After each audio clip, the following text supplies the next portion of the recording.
Hello, everyone. Welcome to North and South Podcasts. This is Tim speaking. Please support us on coffee.com. Details in the notes. Please share, spread the word. This is going to be a history podcast, and it's a big honour today to speak to my dad's brother, Uncle Frank. Now, I spoke to my dad in the first podcast, and I spoke to my mum in the second one. And the reason I want to speak to Frank is that Frank's done a lot of research into the family history and has got a big interest in history, particularly in the Liverpool area, and also about Liverpool's connections with Ireland, particularly in the family context. So, Frank, thanks for coming here today to speak. Obviously, me nan and granddad died when I was very young, 82 and 85, I think.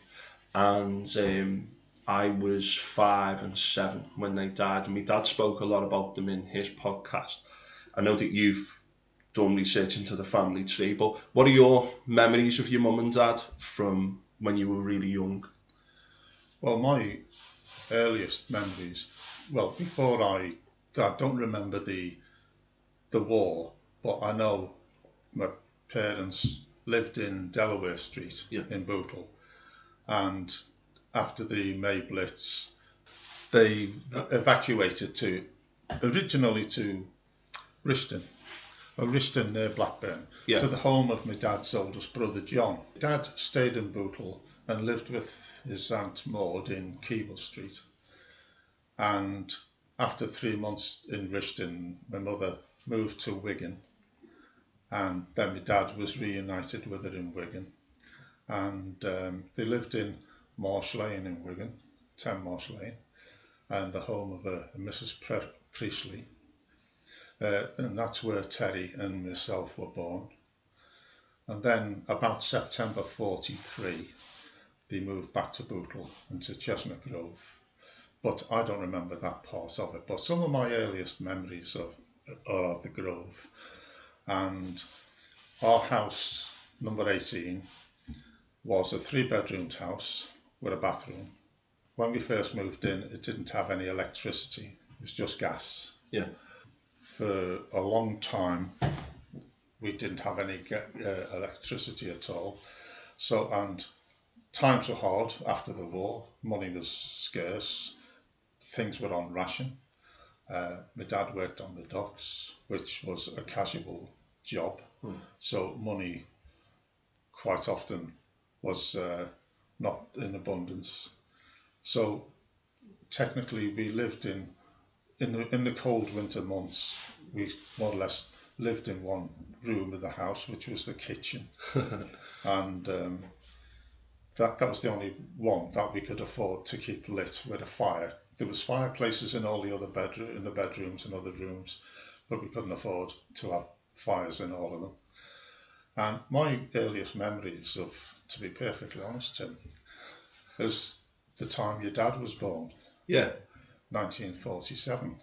It was one of the coldest winters in living memory, and my dad never let your dad forget about it. Every time his birthday came round, my dad used to say, "Oh God, I remember your birthday," and he'd go on about the snow that was still lying on the ground until April and the like. But yeah, I remember being in the house, and I was unaware that my mother was having a baby. They didn't talk to kids years ago about things like that. Kids were bought or found under gooseberry bushes. Gooseberry bushes, rather.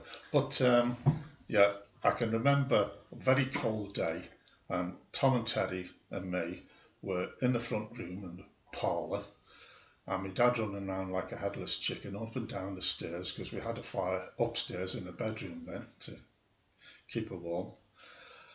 And I had chilblains because it was so cold. I was putting my feet in front of the fire and got chilblains. So my dad used to have to carry me up and down to bed. But my dad was flapping about, telling us to keep out the way. Somebody's coming. Eventually, this woman arrived with a bag, and I said to Tom and Terry, who's that woman? And he said, "Oh, she's bringing the baby." I said, "Oh, what baby?" is that what's in the bag? And I can't remember the answer, but they probably said yes. And but I remember being up in the bedroom when the baby arrived and looking out the window because Thomas was sent down to O'Neill's, I think, to borrow a bag of sugar or something, Yeah.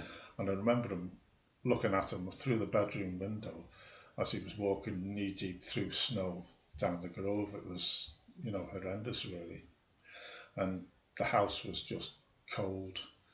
And as I say, we lived in the kitchen most of the time, and everything went on there.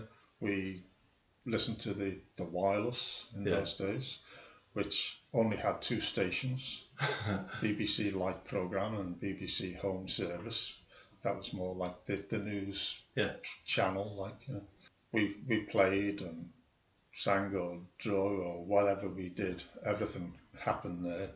And obviously my mother would be cooking in there, and in the evening she would darn, knit, whatever, to keep clothes on our back, darn our socks.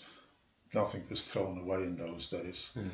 And she was quite talented, my mother, from that point of view. When she was a kid in Ireland, her mother and her grandmother was still with them. Her grandmother was very keen on sewing, knitting, crocheting, all that sort of thing. And they, as my mother said, they learned to mend and make do. Nothing was thrown away, everything was recycled. So when we were kids, we very rarely got new clothes, and everything was patched, stitched and darned. And every now and again, obviously, they'd get a sterler's check, something like that. They'd borrow money so they could go out. And I can remember one time Tom and Teddy got new overcoats, and I thought they were absolutely marvellous. I couldn't wait for them to grow out of them and me to grow into them to get one of these overcoats. Do you know the Sterler's check? Is that like a local shop that gave you things on the trip? Or? There was a Sterler's in Litherland Road, I think. Yeah, and it was that sort of thing. Yeah, was. You were able to get stuff and then pay for it weekly type of thing. Over a period. Yeah, that's the way most people got stuff years ago. And did all shops offer that kind of on the trip, pay as you go? Well, paying small instalment sales? Well, they were closed shops, but most of the shops around, whether they were grocers, the Co-op and places like that, they used to, obviously people went on a tick there or on a drip or a slate, whatever. We used to do most of our main shopping in the Co-op, which was situated on the corner of Houghton Place and Marsh Lane. And we went there each week. I remember that became my job after Tom went to St Mary's, and my mother used to write all the things in a book, what she wanted, and go round. And normally Thursday night was the night that my dad got paid. He'd get a fiver, my mother would give me a fiver, and I'd go round with the book of what I wanted. And normally the fiver wasn't enough to pay for what I wanted, or should I say, pay for the stuff we'd had during the week on tick. So it was a case of pleading with Anne in the Co-op that, my mum said she'll try and pay the rest off next week, all that type of thing. And that sort of went on for months and months, really. You were always in arrears, but most families were in the same position, Yeah. That's interesting because the casual nature of the wear, the need to provide those basics, pre-refrigeration, local shops, you weren't able to go to supermarkets, You had a relationship in the local economy, didn't you, with different people? Well, supermarkets were unknown in those days, and you tended to shop on a daily basis because nobody had fridges.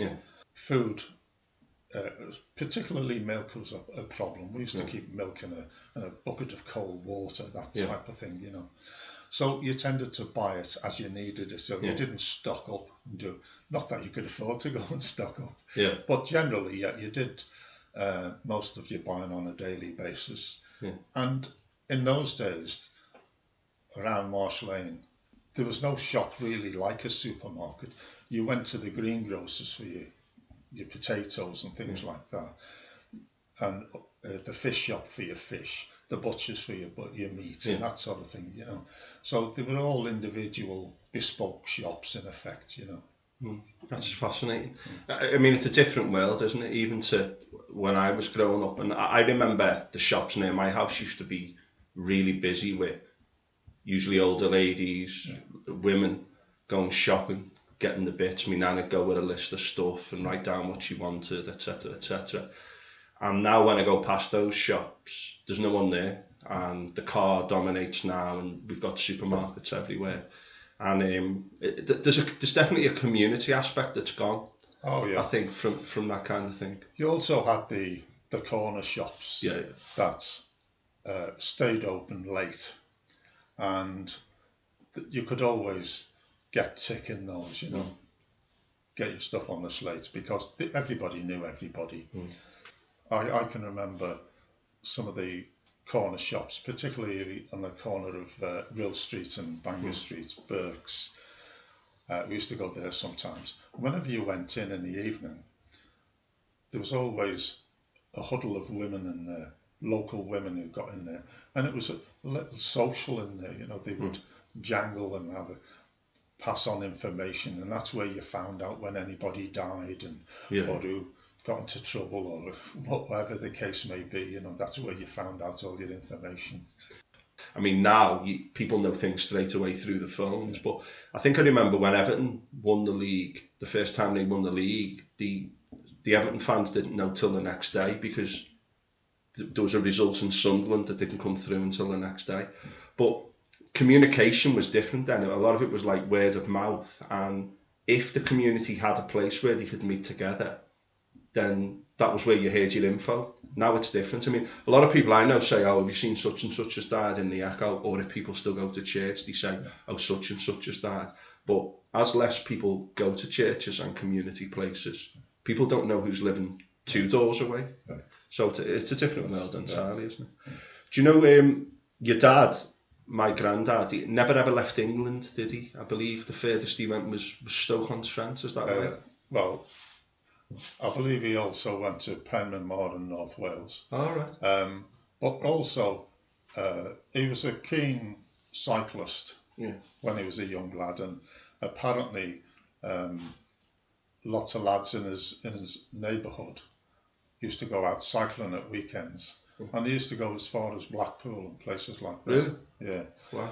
And slowly but surely they got married and whatever, but my dad didn't. But he had a friend who used to live in St John's Road, Parksea, which he kept in touch with right till his dying day, sort of thing. You know, used to meet him in the Merton and have a pint with him. You know, it's 2 old men. But they carried on cycling eventually till my dad started coursing and got married, and then Parksea was on his own. But my dad, it's just a case really. He never had the opportunity, he never had the money to go or the reason to go, really.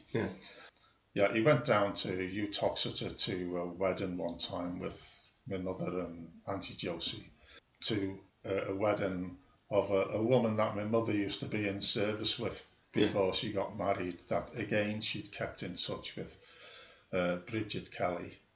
And when she eventually got married, she invited them down.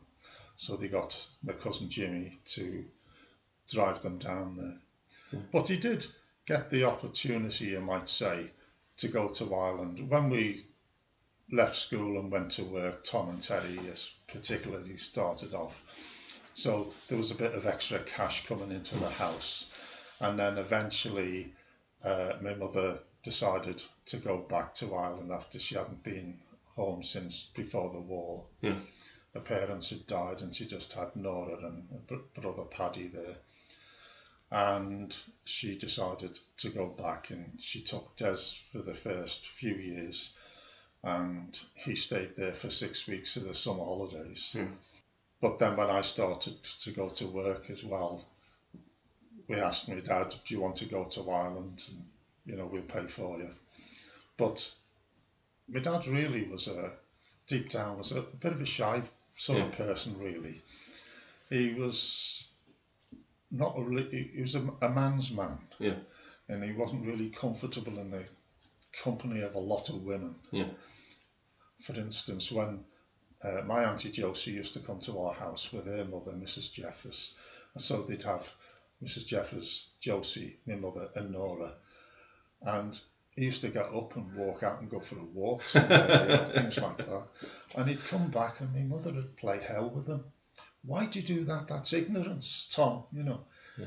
And he'd say, he was just that type. Yeah. And I think he didn't go to Ireland because he just felt out of his comfort zone with strangers and that sort of thing.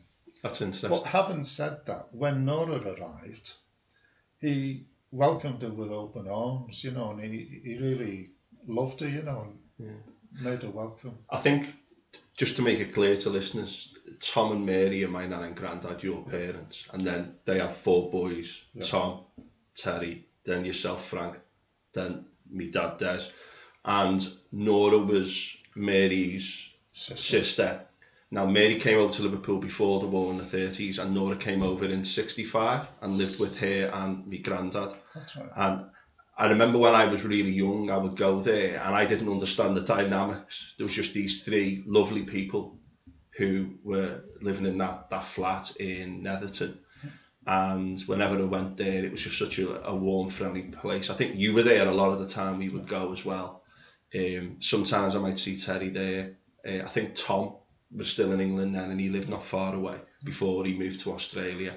And Terry moved up further up the coast towards Southport, didn't he? So my granddad, my memories of my granddad were of him sitting in his chair with his walking stick, with his glasses on, and I was very young when he died, aged 5. I can barely remember it, but I do remember him quite vividly as this kind of, as you say, man's man. He was his chair as well was always more elevated. I think the other 2 chairs were lower, and he was on the elevator like a throne near the doorway as you went into the main room. He always had his chair, even in the old days in the kitchen. His chair was in front of the fire. Yeah, and he'd come home from work, and if we were in the chair, he'd just stand there and tap you on the shoulder and to say, "Get out." That's my chair. And we just automatically got out and let him sit down. My mother's attitude was, your dad's been working hard all day, needs to sit down and rest. Yeah. He used to get his pipe, he used to smoke a pipe. Yeah. And I must admit, nobody liked him smoking because he filled the room up with smoke. And yet at Christmas time we'd buy him tobacco and cigars, even though we hated him smoking them. Did it keep the room warm as well? But I think going back to what you said earlier, my dad was born in January and that was a very cold winter. So, did you used to say as well, like the back door, if someone went in or out the back door, that was like literally the outside world right next to the kitchen. It was cold. Did you go to the privy, the toilet out there? Oh yeah. Anybody, you used to have stuff stuffed to stop the drafts coming under the door, and if anybody went out, somebody would call, usually kids for us, and you'd go out and my dad would be shouting, "Close the doors, for God's sake," because a hell of a draft had come in when you're trying to keep one room nice and warm and it's freezing outside. The toilet was another thing. They were all outside toilets. Yeah. And the problem with outside toilets is they used to freeze up in the winter. Yeah. And if they froze up, then when they thawed, usually because the ice expands, it bursts the pipes. And you only found out when it thawed. And then you'd find water spurting out. So if you walked in the door, in the toilet, usually this met you in the face. So, goodness. You'd have to, it was my dad's job, he'd have to go in and try and wrap something around it to eventually get the landlord to come out and solder it with, lead soldering, because they were lead pipes in those days, To try and overcome that, when we did get a few bob, we used to put a heater in the toilet to stop it thawing out, to stop it freezing rather. And but that was great then because it made it nice and comfortable to go to the toilet in the dark in the winter. Well, it's bad enough indoors when it's cold going to the toilet in the night time, but particularly in winter, it must have been quite unforgiving going out to go to the loo. Did you have chamber pots in your room to get you through the night? Well, we didn't as kids, but my parents did. Yeah. And who was expected, if it was in your room, were you expected to take it into the garden and empty it down the grid? Well, we didn't have them as kids, as far as I remember, but my dad did that. He did that was his job. I suppose that was just what you did. Yeah, everybody did it, It's fascinating. Do you know when my nan was from Ireland, very rural society, when she lived in Netherton, my dad always said that she always wanted a garden because I don't think she had one down in Bootle. So do you remember her reminiscing about the countryside or that kind of pastoral life? She used to go on about the furze bush and the fuchsia bushes and all that sort of thing. And obviously being born on a farm, growing your own stuff and flowers and things were all part of it. And I think going from that sort of environment to a terraced house, back-to-back housing, is a bit of a culture shock in a way. But she asked my dad, she used to go on about a garden, but my dad made some window boxes and we had window boxes in the back, and we even had them in the bedrooms up in the front as well. For years she used to have quite a nice little display. The only house in the street that had window boxes. But then one winter in a storm, one of them crashed down. So we decided that was a bit dangerous. So they were removed from the bedroom windows. But then he dug half the yard up, made a garden. We got a lot of soil from Jack's Park, as we called it. Jack McShane's cousins lived down the Grove. They had a big garden. So we got a lot of soil from there, and I don't know, it was probably about 20 feet long by about 18 inches to 2 feet wide. And she was happy, growing stuff in there.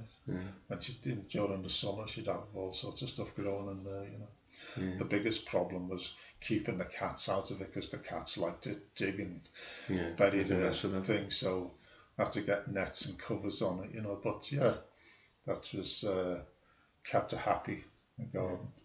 There's a funny story as well about the clothesline. You said the kitchen was the main room. You said, I don't know if it was you or my dad who told me that you'd be listening to the wireless and sometimes you couldn't see who was on the other side of the sheets because obviously that was the only room to dry things. Yeah, we had a lot of houses had them. I can't remember. They were on a pulley system. Yeah. They were sticks. And in the winter you couldn't put clothes out. And we didn't have dryers in those days, didn't have a washing machine, so everything was done by hand. And then used to hang them up in that room because that was the only room with heat in it, So there'd be bed sheets and blankets and all sorts of things hanging up there, for days. So you couldn't see anyone else, but you knew they were there. Obviously Ireland, I remember my nan and Nora speaking with an Irish accent. I remember growing up, I think younger people of my generation kind of felt a connection with Ireland, not just with the religious thing about the lodge and all that, which my dad mentioned in his podcast. Things had started, people were less aware of that when I was growing up. But when you went to Ireland, when you were young, you went, and I know my dad went, and you spent quite a lot of time in Beara. Now, Beara is the remotest part of Ireland on the west coast of Cork. And I know you spent quite a bit of time there, and you still speak to some people who live there, I believe. So what were your memories of going to Ireland when you were young? Well, my very first impression wasn't very good because the very first time I went with my mother, the weather was appalling. Yeah. It rained. We got the boat over and we used to go third class steerage, where you sat in chairs like these all night long, And then we travelled down from Dublin down to Cork by train, and then got a car taxi to Northers, which was about a 90 mile trip. Was that gentleman the guy who used to do it, who I met when I went over there a few years ago? That's right, yeah. Because he's recently died. He used to do a little service going from Cork out to the Beira Peninsula, didn't he? He had a minibus, yeah. Yeah. He was in the next village up, Ardgroom. Yeah, that's it, yeah. Nora used to contact him and say, my sister's coming over from England on such and such a day, can you pick her up? I think it was the pub was called the Ivy Leaf. That's where the drivers used to accumulate. And we used to go there and tell them we'd arrived, and they'd all be having a pint and say, we'll be out in 10 minutes. But we went there, and then for the first few days it just rained, and I thought, God, this is a terrible place. I couldn't get out. And eventually, when the sun shone, it was great. And then I went over years later with Des and my mother, and I started taking my car over there then, so you were able to get out and explore the place, and I got to like it. It was a smashing place, really, Yeah, well, it was beautiful, but I was very impressed with your knowledge of it. I mean, I went with my dad about 5 years ago, and it was a bit of a pilgrimage, and he showed me where my nan had been born. We met the guy who lived there, who my dad remembered. We met that guy who used to give you the lifts in the pub. I spoke to a woman in a cafe who remembered Nora from 1960s, and she showed me a little book of local history that mentioned Nora's name. We went to a cemetery, and there was a few guys working in the cemetery, and my dad would say, do you remember this family? And the guy would say, oh yeah. And it was such a quirky place, because there was, like, we went to one little town, I forget where it was where my nan spoke to the banker guy before she came over to Liverpool. Castletown, that's it. And I was very impressed with your knowledge of it, but my dad said, oh, there's where your nan heard about the job in Liverpool at the doctors. And there was a restaurant, a pub, and a supermarket there. And the guy who owned the restaurant, where we ate a couple of times, kept taking meals over to the pub. And he was like saying, why is he taking meals over to the pub? And his daughter who worked there said, oh, every night there's 3 fellas in there and they have the same meal at the same time every night. So he takes it over. And she said, oh, and by the way, he owns the supermarket as well. So wherever you went, this guy owned everything. But it was a very intimate community. Single road, single lane roads, much of it. And it was such a slow pace of life. I found when I was there, I started to walk really slowly. Whereas, in the city, you tend to walk fast, don't you, because you're in a rush or whatever. But it was a beautiful part of the world. But as you say, remote. And then when they have got that economy and that opportunity, so many people left, didn't they, including your mother. Yeah, it was lack of jobs, really. And as time went on, it's incredible, really. Before the famine, that area, there was over 5,000 people there. I think there's less than 1,000 now. On Beira? In areas, parish of areas where my mother yeah. Not so much in Beira, and even in Ardclug, in the area they came from, the population of that is today, is only about 20, 30 people, where 100 years ago it was several hundred. Sadly, people move off to better opportunities, but in the past people had big families and the farms were not big enough to sustain extra people. In the past they did divide farms. Like my great-grandparents had half of the farm that my great-grandparents had, in effect. It was subdivided between 2 sons, but then there's only so far you can do with that, and so the rest have to emigrate. My mother's father, he was one of 7. He had 6 sisters who all emigrated to America, to Boston. He was the only one who stayed behind. You've spoken to some of those people in Boston, haven't you, fairly recently? Or well, I've a while back. Unfortunately, most of them have gone now. But yes, a number of years ago, I contacted them because when my mother died, she had a photograph of a house in Boston, that 3 of her aunts who emigrated had, and they were all dressmakers or seamstresses, and they'd never married, but they obviously did well in what they did and bought this big house in 1927. And my mother was very proud of this, that, you know, her aunties had gone from a little humble cottage in Ireland to a massive big house in New England sort of thing. Yeah. It had the address on the back of this photograph, and I thought to myself, I wonder if anybody's still there. So I wrote, explaining who I was. And much to my surprise, about a couple of weeks later, a fella rang me up. Unfortunately for me, I'd been out that night and had a few drinks, and it was about 12 o'clock at night. And he was telling me who he was, but I couldn't quite figure out at the time who he was and how he was connected, but I got his address off him. A couple of weeks later, I got a letter from a woman, Teresa Ellis, who was the granddaughter of one of these aunts. She was a granddaughter of the sister of these 3 aunts, if you like. She was absolutely over the moon that they'd contacted somebody that knew about her grandmother. They knew her grandmother come from Ireland, but they had no idea from whereabouts, or they didn't realise they had cousins in England or anything like that. You know. She was actually brilliant because she made family trees for me of all the cousins in America, and went round and she got me photographs from different families, and you know, she was a genealogist delight, you know, she was really good. But I did meet her brother. He came over to England to meet his wife's cousin in Sheffield, and I went over to Sheffield to meet him, you know. He was a nice fella. Sadly, he died a couple of years ago, but I used to keep in touch with him as well.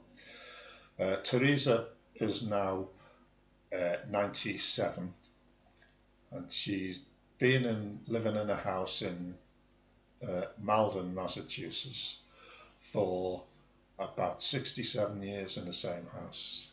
She's been a widow for quite a number of years, but she's recently moved down to Florida to one of her daughter's houses, and she's gone into care. Yeah, I remember you telling me that story. Do you know Jerry, who went to New York? Yes. Was that me Nan's brother? Or yes. Because my sister Claire, who's also picked up, we'll talk about the family tree in a minute. My sister Claire's done a lot of research into the family tree, and I know that you did it years ago, going back to, I think, the French Revolution on your mother's side. But Jerry went to New York, didn't he? Yeah. And my sister discovered that he died there in 1970. He originally went to Boston. Yeah. And he actually went to live with these aunties. But it seems like after he was there for a year or two, he moved to New York. With the Irish diaspora, there was an awful lot of lads who'd left Bura and were living in New York. Yeah. So they tend to huddle together, you know, birds of a feather, like, you know. So he went to live in New York. He never married, but he used to communicate with my mother. He used to write to my mother from time to time, you know. Sadly, he died in, forgotten about 1970, something like that. Yeah, my sister got his death certificate from the New York offices, right, which was interesting. Yeah. But it's interesting, isn't it? Because a lot of people, they know who the cousins are and you know who the parents are, but within 2 generations, unless there's some oral passing on, which is less likely to happen, or some kind of written evidence, those things can be lost so quickly. Oh, yeah. And, you know, to think that people move somewhere and then within a generation those contacts are lost, it's very interesting. The family tree thing, you got into that quite a while ago, didn't you? And you discovered some quite interesting stuff going back on both your dad's side and your mother's side.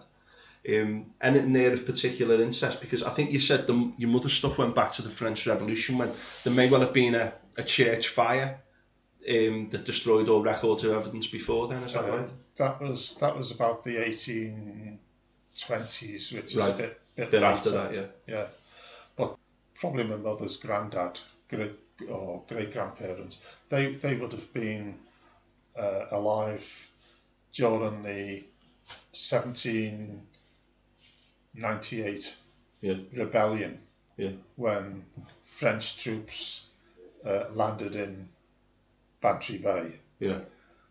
Obviously, their house was on the opposite side of Bantry Bay, Yeah. but it's, if they'd have walked over the hill or lived on the Castletown's side of things, they'd have probably seen the French fleet coming there. Unfortunately for the Irish, the weather turned bad on them, and the French fleet couldn't land. And that area in Bantry was the scene of quite a number of French and Spanish landings to aid the Irish.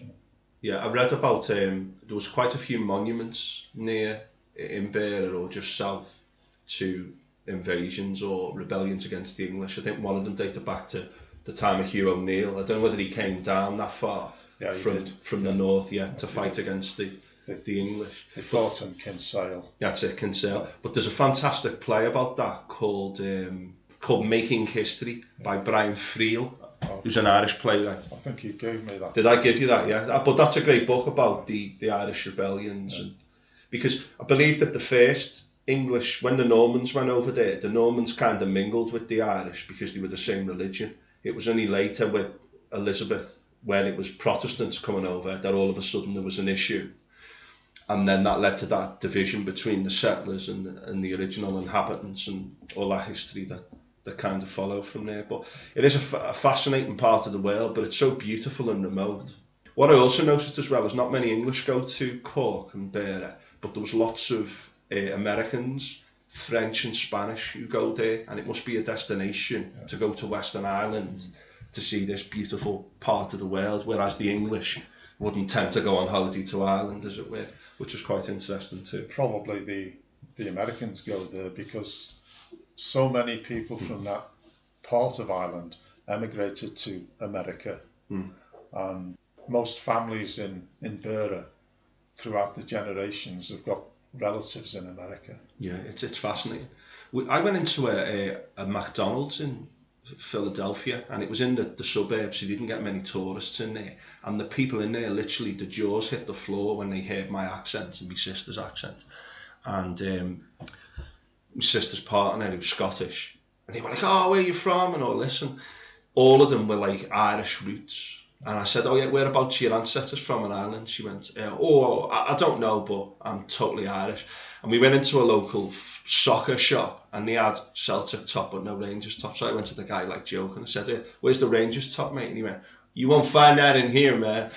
And there's such a strong Irish connection in the United States, without appreciating fully the history of it and where they were from, etc. But it's a big identity thing in America today. Very powerful group as well. Well, the people I contacted who were related to, my mother's side there, that's one of the reasons they were so delighted, because they want to be Irish. They want a connection with Ireland. Yeah. And when I got their family trees, they've married Italians and different nationalities, but they're not interested in them. They want to be Irish. Yeah, it's strange, really. It is. There's like a romantic thing, like the Gaelic. People listen to Clonard and Enya, and like river dance and stuff. There's still that kind of magical idea of this Irish tradition and past. Just going back slightly differently again, back to Liverpool. You shared a documentary which I'll again put in the podcast notes called "Liverpool: A Singing City," and I was quite struck by how people in the pubs used to sing a lot. Back in, I think it was the 60s, the documentary was set. Now, I remember going to Ireland about 15 years ago, and I was in a bar and everyone was like singing. I went, "Well, you don't get this in Liverpool." But do you think that's an Irish tradition that's gone from Liverpool, that came here originally, or? Well, I don't know about that, but in the 60s, early 60s, you had the Spinners Club, the folk group, And I used to go to the Spinners. I think it started in about 1961. And then you had the Wash House, another club. They were based in Samson and Barlow's restaurant in London Road. And the Spinners started off there, then they moved up to a bit out of town, Gregson's Well. And then the Wash House took over the place in the basement. And that was run by a fella called Pete McGovern. Yeah. And he was the man who wrote In My Liverpool Home. Oh, right.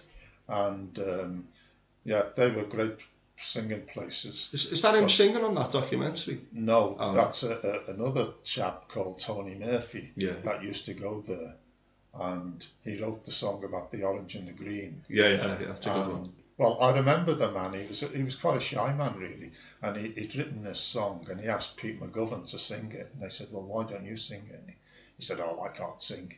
Yeah. But they encouraged him to sing it, and he used to be a bit embarrassed at first and a bit shy, but eventually they got him singing it. You know, it was a very popular thing, really, and quite a number of groups recorded it later on. You know. Yeah. And it was the great places. And up above Samson and Barlow's there was the Black Cat, which was a country and western place. And when you come out of there of a night time, coming down London Road, 11 o'clock or so, you know, there'd be all sorts of people singing away. The girls would have their arms around each other, singing "Stand By Your Man" and all this sort of thing, you know. But lots of pubs you could go and there would be entertainment in them. Yeah. Whether it was an Irish tradition, I don't know. It probably would be, you know. I don't know. I like the way everyone joined in for the chorus. You know, like the guy would sing the verse and then everyone would join in. Yeah. And it just seemed like such a nice community thing, you know. Yeah. When the Spinners on a Friday night, they used to get people like Luke Kelly, who eventually joined the Dubliners. Yeah. He used to come to England as a labourer on the motorways or something, you know. And on a Friday night, he used to go back home to Ireland and come to Liverpool to get the ferry. The early part of the night, he'd come to the Spinners and sing and then dash off to get the ferry to go to Ireland. You know. Crazy so, times. You know, for quite a few years, we used to see him and other people as well. A number of years later, you see the Dubliners and you think, I used to see him in the Spinners. It's interesting as well that, like, you know, the orange and the greens, you know, the idea of the Orange Lodge, the Protestant thing, the Greens, the Catholic thing, like the lad who's got a mother and a father who are different religions. Like that's just so unique to the city, really, isn't it? Yeah. But that's a great documentary. Do you remember much bomb wreckage when you were growing up in Bill? Because I know. Oh yeah, there was only 3 houses away from our house. There was a bomb site. There was the 2 houses on the end of our block were. Disappeared during the war. There was a black leather shop on the corner of Marsh Lane and Chestnut Grove, and right next door to there was a couple of houses missing. Down the Grove, we used to play on, we used to call them debris in those days, and they were bomb sites. Strangely enough, when we were kids, we used to call them debris, and other people used to say, there used to be a house here, or there were several houses here, or whatever. And it just didn't mean anything to us. We didn't understand, you know. Yeah. The war was only a few years ago, but it could have been talking about Roman and Greek times as far as we were concerned, you know. But at the bottom of the Grove, there was quite a big area that was bombed. It was a big field, and we used to call it the Biggie. Yeah. And that was quite a big area, because a lot of them were alongside the railways, because they tried to bomb the railways. Obviously get rid of the infrastructure as well as the docks. So you used to find a lot of these debris or fields were alongside the railways. Yeah. But there was lots of them around, and they were around for a long time. Yeah. But not only that, it wasn't only the houses that were destroyed, it was the houses that remained had been shaken so badly that they were falling apart. Really. Yeah. I remember when we were kids, we had what they call the war damage came round, and were repairing houses. So they repaired the front bedroom in our house. They put a new ceiling in. So obviously my mum and dad had to get out, vacate that, And my dad came in and slept with Des and me in the back room, and my mother went in with Tom and Terry while they were redoing the front room because of the damage. And they used to go all the way, they went all the way along the block, you know, the landlord or somebody, you know, were doing that sort of work just to try and keep the houses going together, you know, a bit longer. I do believe that there was still a lot of water every as late as the 60s. Would that make sense to you in some of the photographs in central Liverpool? Oh, yeah. In fact, there's still one or two places around off Moorfields that's still used as car parks that, you know, they were all sites they've never gone. That's crazy. But, yeah, when we were kids, there was loads of them around, you know. But as you say, when you're a kid, you don't really make that connection, do you? No. You just, there's a place where we can play. Or... I mean, we used to talk, we'd go along Stanley Road and we used to say, oh, there used to be some kid, an older kid would tell you the co-op was there, and during the war that got bombed and all the people in the cellar got killed, you know, and all that sort of thing. Well, at Ash Street, you can go along there now, they've got a monument to them. Is that for the 200 people who were killed? Who were died in the shelter, they sheltered underneath, you know. But to us it was like folk stories and things, you know, we didn't really understand that. Yeah. It's interesting though how that history, but as you say, you know, once someone's born, everything that came before then, it's just, as you say, it might as well be Romano-Greek times. Yeah. Do you know, you make models of horses, etc., and I know it's always been a passion of yours. There's a horse statue down near the Museum of Liverpool Life that you were involved in. Yeah. Do you want to tell us a little bit about how that got to be there? Because you were involved in that, weren't you? I only got involved because I have been interested in horses all my life. And I used to go to, as a kid, I used to go out my way to see any horses that were coming along Marsh Lane or anywhere like that. And then as I grew older, when the horses disappeared, I grew older, and I used to go to the Liverpool show, the Walton show, agricultural shows, but they always had quite a good display of heavy horses. So I started going along there to watch them, and being keen, I used to spend all day there. Yeah. Behind the scenes with the horse boxes, chatting to the carters. So I got to know a lot of, particularly the local fellas who'd been carters, but were still keeping the tradition going because some of them would get together and buy a horse. And they'd show it in the decorated class or the neatest and cleanest class, that type of thing. As time went on, I discovered that there was a place in Lydia's who had carriage horses that did weddings. And I decided to go along there to have a look at them. And when I went there, I discovered, as I rode my bike up to it one summer's evening, 2 big black shires with the heads out over stable doors. And I was in heaven. And I thought, wow, that's great. But it was all locked up. So I went back on the Saturday, and there was a lot of activity there, and they were getting ready to do weddings and the like. And the fellow who owned it, a fellow called Bill Williams, he saw me standing by the gate looking in, and he sort of said, "Can I help you?" So I said, "Yeah, do you mind if I come in and have a look at those shire horses?" So he invited me in, and he showed me these horses. He was quite proud, you know, of these big horses. And while I was chatting to him, I saw this carter, and I said to him, "I know him. I used to see him at the Liverpool show and the Walton show." He said, "Oh, that's Albert Sargent, that." Yeah. Good carter, one of the best, you know. Anyway, it turns out that over the following years, I used to spend my Saturdays up there with Albert, became great friends with him. He was a lovely man, and used to muck out and clean the horses and get them ready for shows and things like that. And through him, I got to know a lot of the other carters as well. A lot of them I knew by sight over the years. And then,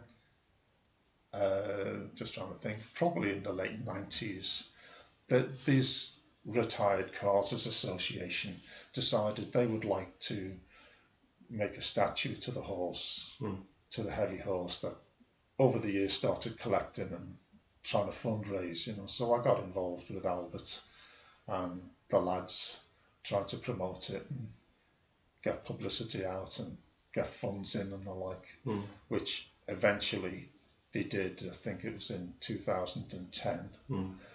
Sadly, Albert died a few years before he realised his dream. You know, it was rather sad because he, you know, what he really wanted, he was looking forward to it, and he put a lot of time and effort into trying to get funds. You know, but sadly he died. But yeah, that's how that monument was put there. It's a great monument. I know you've done a few exhibitions with people to do with the horses down at the museum. Yeah. But I did a school trip there recently, and I said to the kids, my uncle was involved in having that horse put there. But millions of tourists come to Liverpool every year, and that walkway must have hundreds of thousands a year, if not more. And they see that horse and read that message about the importance of the horses, and that place you got there, very, very, you know, powerful message, because you don't see horses around Liverpool anymore, and they used to be the key, you know, key thing on the street. The other thing I'm interested in is the carts, because I believe that these ubiquitous carts that were all over the city, that only one model was preserved, and it went to the main museum in Liverpool. Used to be on display. Do you know anything about that? The team wagon, the one that I made. Yeah, you've made a model of it. There's one there, and it used to belong to Hobbs and Clark, who were carters. They had stables next to the Commodore in Kirkdale there. Yeah.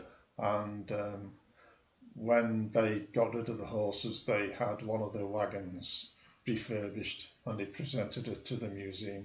Yeah.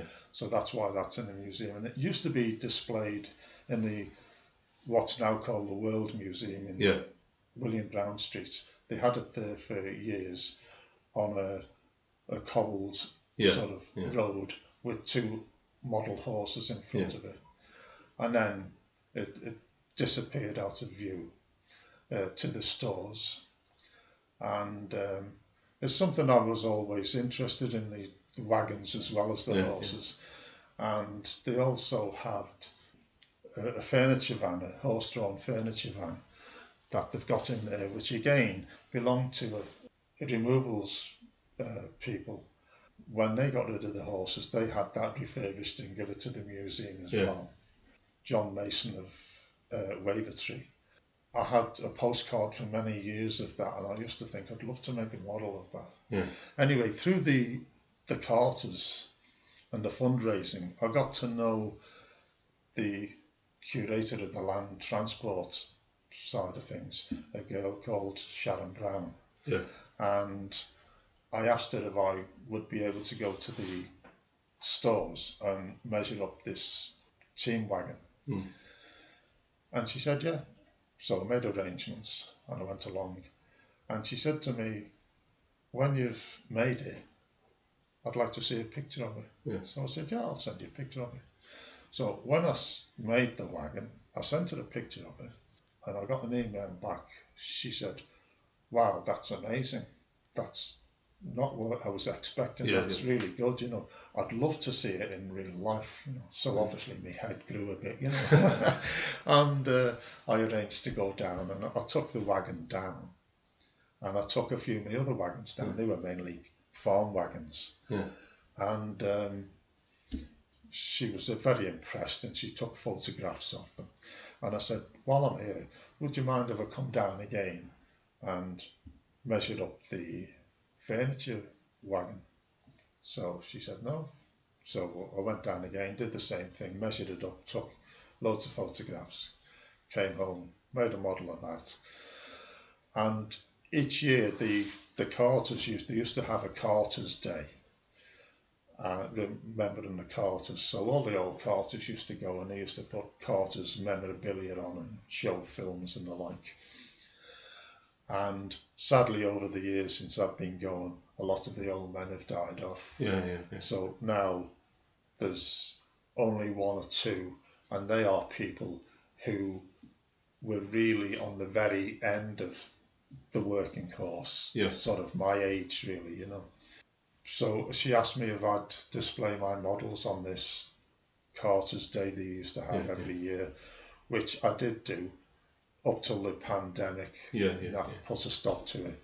But also before the pandemic, she got in touch with me and she said that they were having an exhibition of vehicles made in Liverpool. Any sort of vehicles they were, from hand carts, rag and bone men's carts, horse-drawn vehicles, motor cars, obviously made in Fords and Land Rover and that sort of thing. And because of the logistical problems of transporting 2 wagons that were about 19 foot long and weighed 2.5 tons onto the second floor of the museum, she thought it would be more prudent to display models in her case. So she said to me, would you mind let me borrow them? So I did, and they were on exhibition at the museum. Unfortunately, again, the pandemic sort of curtailed that. Yes, I was quite proud that she felt they were good enough to, exhibit in something like that. I think your models are excellent, though.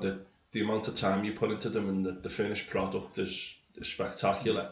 I think she probably thought, wow, this is so good. But are those things still in storage still, though, those things? I mean, it's a pity they're not out. The wagons. The original wagons. But yes. Because there's literally, there must be one of them left. There used to be thousands all over the city. Oh, yeah. Obviously there was hundreds of them around at one time. But it's amazing, actually, because horse-drawn farm vehicles have survived. Lots of them have survived. There's loads of them in museums all over the place.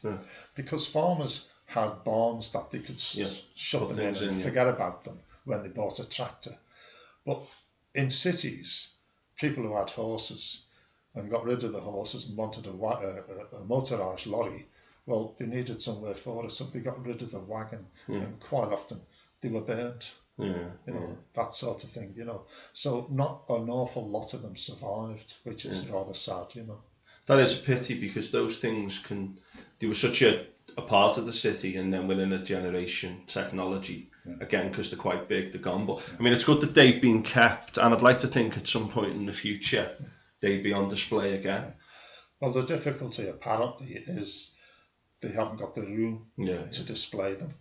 Now, when they built that new museum, the Museum of Liverpool, the people in the transport section were hoping to have a much bigger area.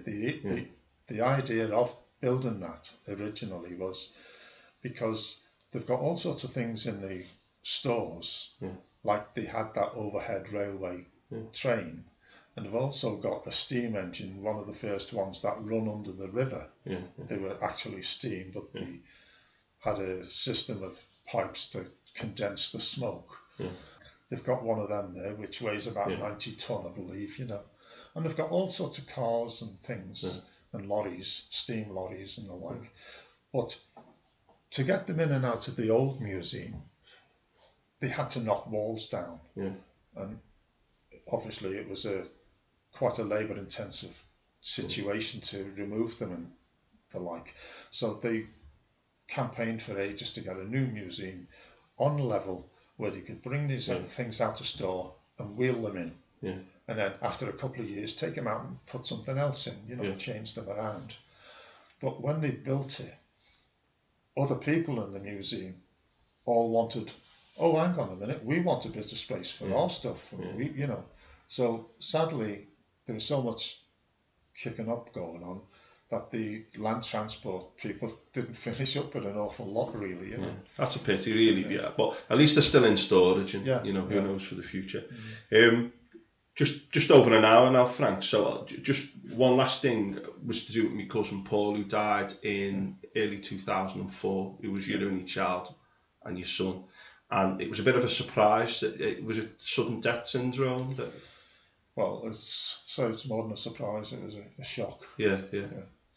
When it's a shock to be phoned up in the middle of the night. So your son had died. Perfectly healthy the day before, everything's fine. He was fit as a fiddle. Used to go to the gym several nights a week. Played football. Was very proud. He used to go to the gym, and he did mainly cardiovascular Yeah. things on bikes and things rather than the weights and Yeah. that sort of thing.